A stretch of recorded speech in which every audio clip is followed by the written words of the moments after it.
Setelah sudah kembali bergulirnya Liga 1 awal pekan ini, Sriwijaya FC masih menanti jadwal Liga 2 musim ini. Mundurnya jadwal lanjutan kompetisi Liga 2 akan berkaitan dengan durasi kontrak pemain Sriwijaya FC. Kontrak pemain Sriwijaya FC untuk kompetisi Liga 2 2022 hingga Maret 2023 nanti.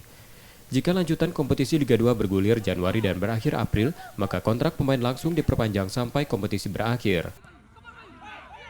Saya pikir enggak ya, karena kontrak itu kan mengikat mereka sampai dengan Maret. Artinya status mereka tetap jadi pemain Sriwijaya FC. Artinya kalau memang kompetisi taruhlah mundur 1 bulan menjadi April, ya kita tetap perpanjang pemain dengan membayar ya mungkin gaji bulan sebulan aja gitu loh. Nggak masalah saya pikir kalau masalah kontrak. Hingga awal Desember, Sriwijaya FC masih belum mengumpulkan pemain dan pelatihnya. Nur Muhammad, Kompas TV, Palembang, Sumatera Selatan.